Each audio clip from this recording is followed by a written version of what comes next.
everyone, my name is Ms. Bonnet and I would be focusing on narrative writing, specifically structuring the plot in a story.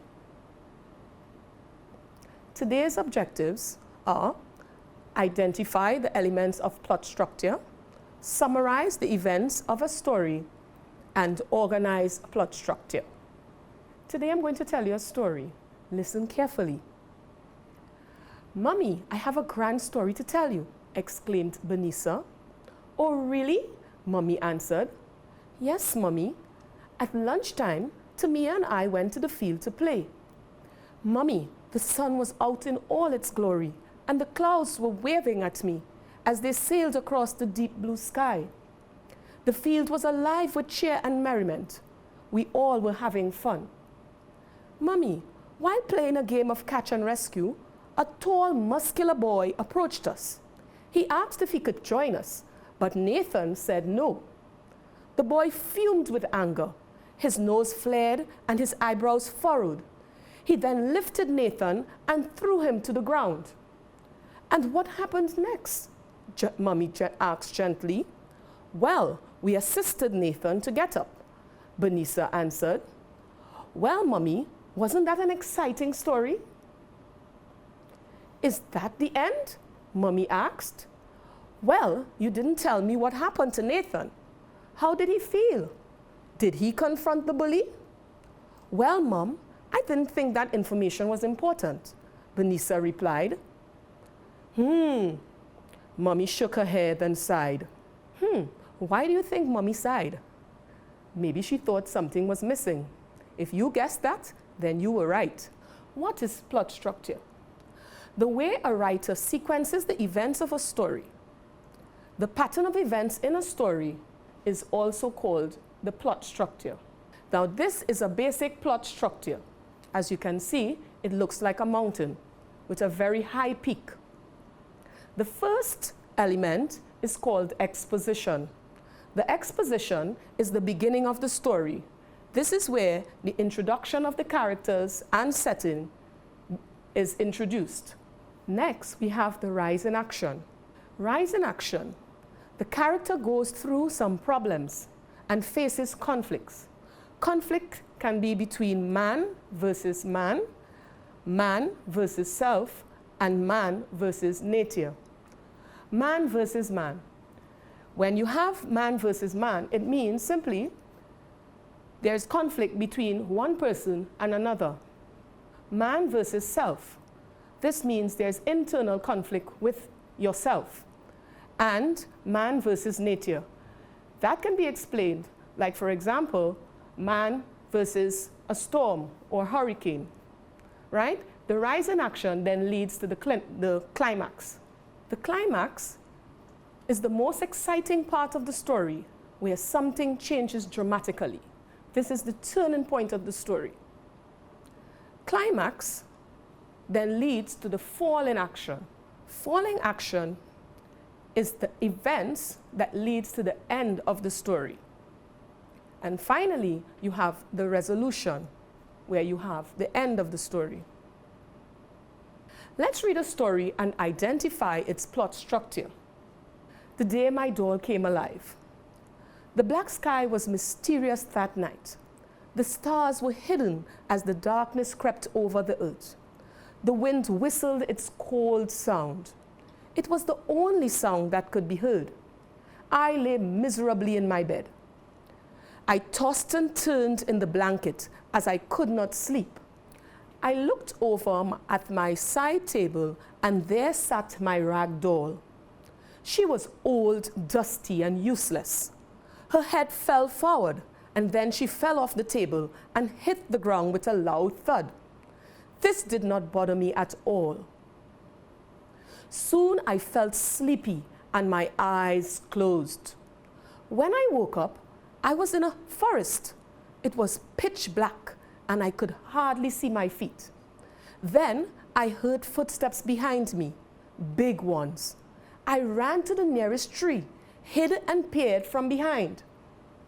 It was my rag doll, except she looked like a giant. She was wearing her little Bo Peep's flower dress and her blonde hair was in two plaits. One eye was closed and the other was open. Her bright blue eyes shone like the moon. She looked straight at the tree and grinned. It looked like she could see right through it. She grinned to reveal her butter yellow teeth as she walked towards me. I ran deeper into the strange forest. She picked up the tree and threw it in my direction. When she realized that she had failed, she began to chase me, saying, "Come, let me destroy you." She kept cackling every time she said that. I was running as fast as I could. My heart was pounding and I could hardly breathe. Even the wind seemed to be laughing at me. Then I realized that the wind was taking the form of people, laughing and pushing me. "Stupid girl," they kept taunting, their voices echoing. I woke up and saw my mother with her hand in mine. It felt reassuring and comforting. "You were having a nightmare," she said. Then I realized I was sweating profusely. I saw my rag doll back on my table, touched it, and it felt ice cold. I could still hear her cold, harsh voice as I held her. Then I angrily threw the doll in the bin, where I hoped she would never haunt my dreams again. From that day on, I learned that my mother will always be there for me and that I should treat others like I'd want to be treated. Can you identify the elements of plot in this story?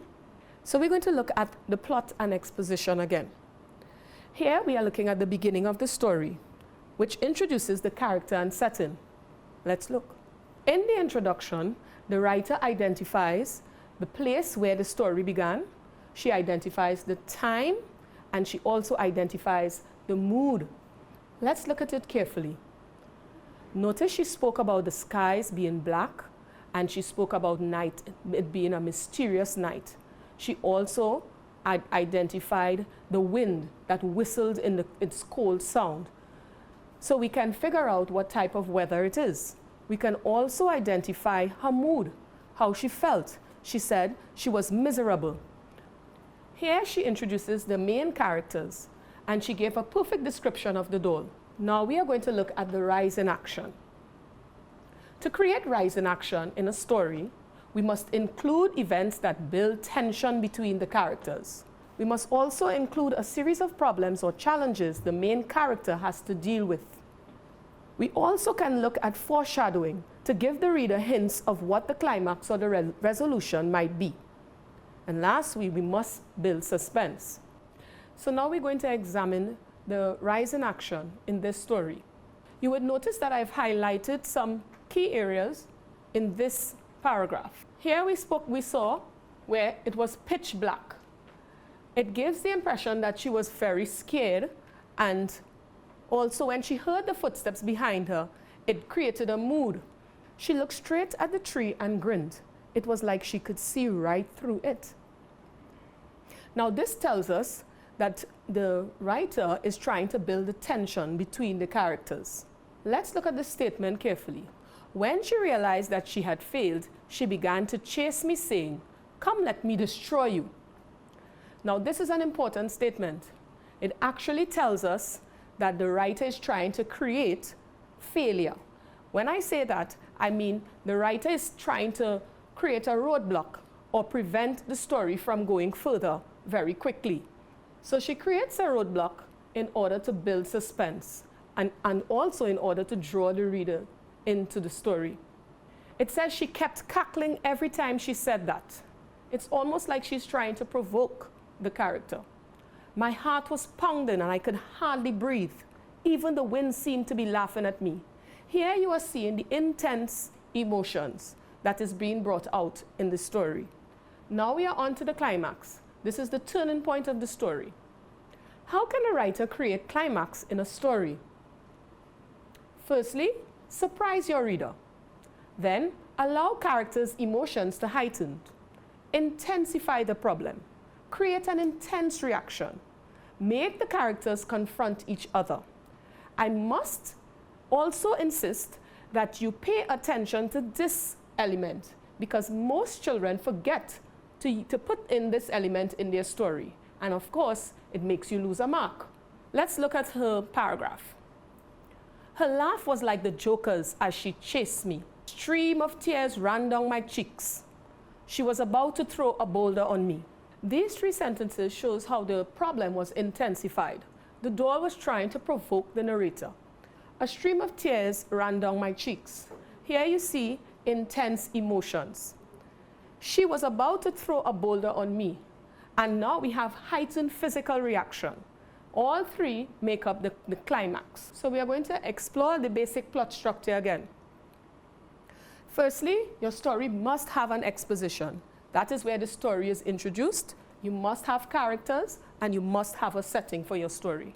Then your story must have conflict. So make sure you introduce a problem and your characters as well. Then your story must have the climax. The climax is most important to your story. All right? Next, you have the fallen action, where the events that leads to the end and your resolution. How can a writer create falling action? Simply highlight the after effects or consequences of the climax or turning point of the story. Then follow with your resolution. Let's look at our falling action and resolution. So we are at the falling action, which is very close to the end of the story. And these are the events that take place after the climax. At this point, the story dies down and it's coming to a conclusion. Do you remember Bernice's story from the beginning of the lesson and how her mother sighed when some important details were omitted? Bernice's story lacked climax. She neglected to dramatically describe the confrontation between Nathan and the boy, the tension that occurred, the emotion that everyone experienced as all the events unfolded. This is a common issue that some inexperienced writers have. That is, not to take the time to develop the climax of their stories. Therefore, I strongly advise you to heed the following advice. Include all the elements of the plot when writing a story. Practice proper paragraphing as you organize your elements. Pay attention to the rise in action and climax. Describe your characters' feelings throughout the story. And remember to include some drama and suspense. Thank you for listening.